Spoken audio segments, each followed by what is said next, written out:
Good afternoon, everyone, and welcome to our session today. So, today we will be talking about your digital footprint. So, what is your digital footprint? But before we dive into what is your digital footprint, we will be covering the following in our session today. We will demonstrate the understanding of digital identity and how it can affect you or how it can be developed subconsciously and consciously. And we'll also look at the dimensions of your digital footprint as well as expand your understanding of digital identity, online profile, as well as digital spaces. And while we look at those together, we'll also learn, or rather, find ways to take control of your own online information. That way, you have the ability to control your own identity. So, in today's session, we will be unpacking the basic concept of digital identity and digital footprint. What is digital identity or digital footprint? So, basically, digital footprint is it's a trail of data that you leave behind whenever you use the internet. So, this trail forms part of your digital identity. So your digital identity may include and is not limited to your username, a password, or rather the online transactions you do online. For example, if you're a person like me who loves online shopping, online transactions, as well as your online shopping trail. And this can also include basically the websites you visit, as well as the social media platforms that you use. So whatever you post on social media, good, bad, funny, forms part of your digital identity. So, like you said, your digital identity is basically your digital footprint. Whatever you do on the internet stays as your digital identity. My digital footprint, like I said, what do we do online? How do we engage in the online space? So, like I said, everyone who uses the internet has a digital footprint.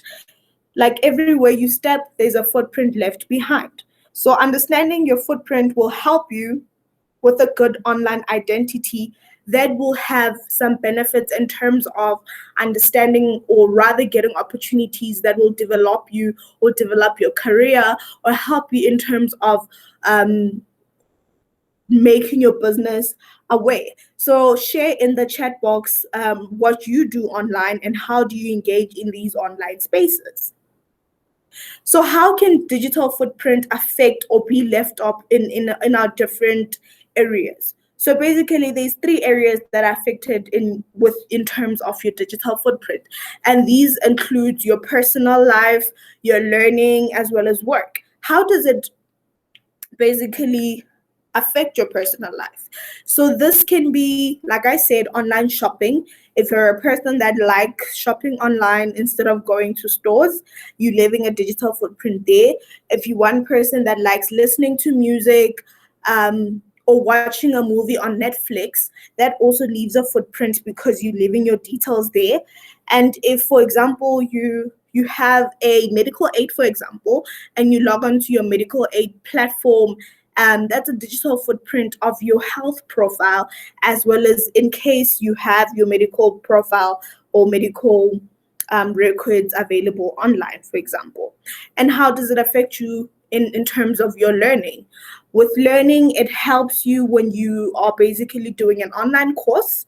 This can be a course in Coursera or Udemy. This could be finding information online to do your homework, or rather to research about a topic that you're currently working on, and also to like get a qualification, or rather find a book on the online library, for example. And in terms of work, this is getting a job, also getting a qualification that will help you develop, and also doing your regular workplace duties. This includes, for example, some companies operate mainly online, so that leaves a footprint of what you do. So, what is the process of engaging online? So, let's think about what we do when we participating online. So we need to understand the networks that we use. We need to understand that there are different types of online networks. This can include your social network, communication, open networks, collaboration spaces, and subject area networks. And how about our privacy to information? Are we aware that our conversation, are we sure that our conversations on Facebook, WhatsApp are private? I mean, who owns the images that we use online? This can be the image that you took yourself and posted it, or this could be an image that you took on Google and you posted it. Who owns that image? I mean, when you create your own content and post it on YouTube, who owns that content? Or the content that is already available on YouTube, who literally owns that content? What about our right to privacy? Do we actually have a right to privacy when it comes to our digital footprint, or when it comes to online in terms of everything that we do online? One question that has popped up was, has everybody heard that if you use Facebook, it listens in on your conversations? I'll leave that for you to question, and maybe you have an answer. We'll discuss it throughout, or we'll just see where we could touch base in terms of that question. Like we said, is Facebook listening to us? For example, Facebook could use marketing strategies to understand their users. For example, let's say you decide to search address a wedding dress, and all of a sudden on your Facebook there's so many wedding dresses, wedding venues, anything wedding that pops up. How did Facebook get to see that? And also, people say that they actually use their smartphones to listen to what we say. I mean, how do they get so much information about their users? That's a thought that is out there. We don't know. Right, privacy again. Is Google tracking me? So Google has Google Maps, which has Google Tracker. So this is used to track your whereabouts in terms of where have you been this year, which places have you been, which travel points have you been to. For example, you've moved from Joburg to Polokwane, and so forth. So I'll just demonstrate to you how Google tracking works. So I'll just stop sharing my screen right now and reshare my screen just to demonstrate Google tracking. So in terms of Google tracking, what happens is that you go to Google Maps and you check your timeline. Right. So on your timeline, this is Google tracking. What you see here is Google tracking. So what happens is that it tells you that I myself, as you can see my profile there, I've been in 228 places this year, or rather in my timeline. I'm not too sure. We'll just filter that. My recent trip is on the 3rd of October. I was in Sabi in Mpumalanga. And also, for example, if I go to year 2020, it will show me that, okay, in 2020, I had one trip, and this trip was to Sabi. And also you can track in terms of your timeline. So in my timeline, it will show you where I've been in my timeline. So it means since it was me that I have this Google account, I've been to 228 places.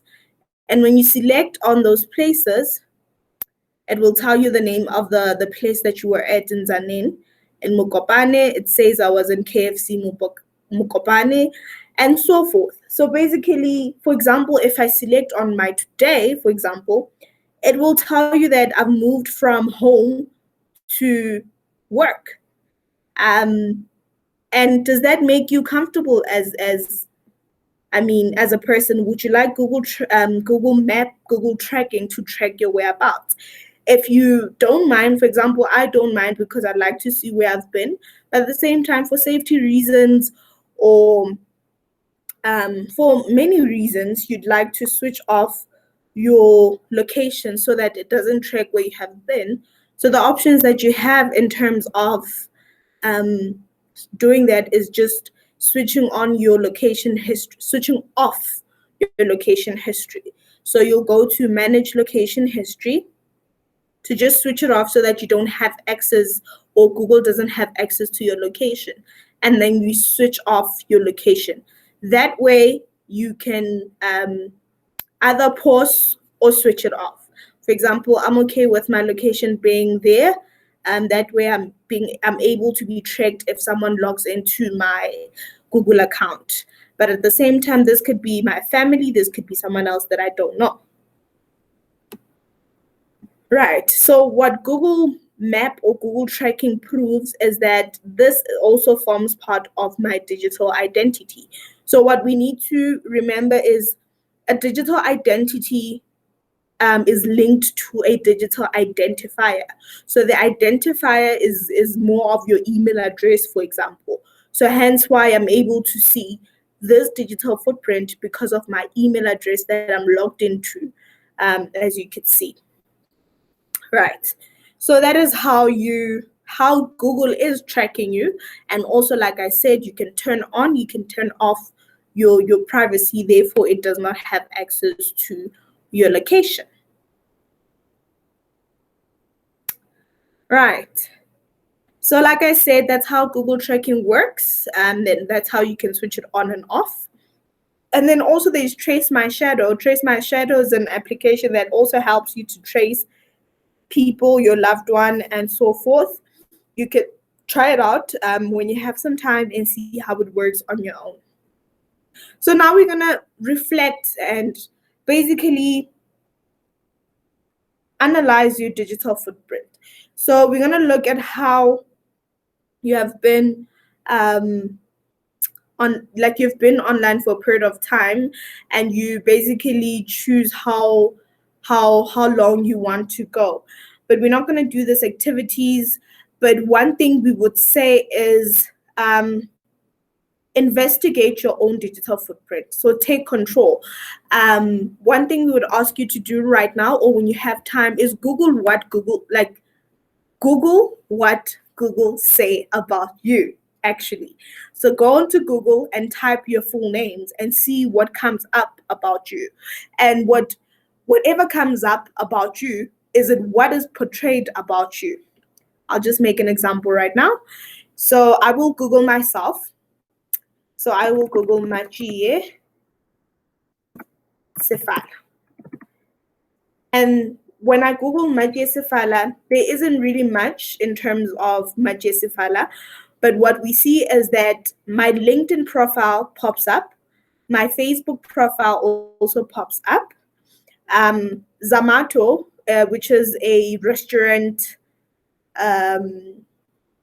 restaurant platform where you rate, it comes up. Empower Web, dinner in New York comes up, as well as some of my pictures, and also people that probably have the same name as me or the same surname as me. So let's change to my other name. So when I say Quintress Sefala, a bit more comes up. So what comes up now is that somehow Quintress Sefala is linked to Schoolnet South Africa. I work for Schoolnet South Africa. I've been featured.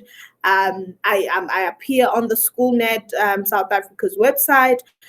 I appear on multiple things. So now the question that we had earlier on, what do you want Google to say about you? So basically what you post, what you portray online is what you want Google to say about you. So you need to take control of what you post. You need to take control of whatever that you put online, because that determines how you are viewed in terms, for example, if an employee wants to hire you, how you look online or when they Google you, that will determine whether they select you or not. Excuse me for that. Takeaways. So business have access to your private information. And this means that a potential employer uh, who would employ you will look at your Facebook page. Um, and now you're trying to think, what about the photos of you and your friends on your Facebook page? What do they say about you? You have control of what you can post, but do you have control of what others can post about you? So remember that in terms of online, it's in the cloud. Once online information is up, it's always up. We don't know if it's deletable or not. Sometimes, even if it's there and you delete it, it's not really deleted, right? So it's hard to keep a secret once information about you is online. So that's why we always say be careful of what you post online, as this leaves behind a trail of your information, and it forms part of your online history, which other people can see about you, for example. So how could what you post impact your dreams? Excuse me. Identity theft, identity manipulation. So if someone has access to, for example, like I said, your online identity or online footprint could include online transactions or electronic transactions per se. If someone has access to that and they're able to steal my identity, that means that I won't have access to myself anymore. We are also vulnerable to online trolls, or online bullying per se. People could bully us or bully what we say or bully our opinions online. I mean, also, we also experimenting with self commodification. So basically, we just honestly need to be careful in terms of what we post, and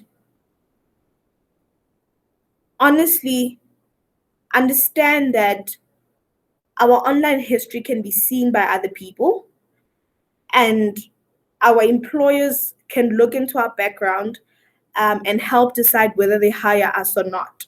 So, or rather, your potential business partner could see that and decide whether they want to continue the relationship or not. Or a funder could see that. So it's always important that you remember that whatever you do online, you are leaving a digital footprint of yourself. So always consider and take into consideration that you are your own threat, or you are your own potential in terms of what you do online. This will be our end of a session today. Thank you so much for joining us. I hope you have a lovely day. And thank you. And any questions?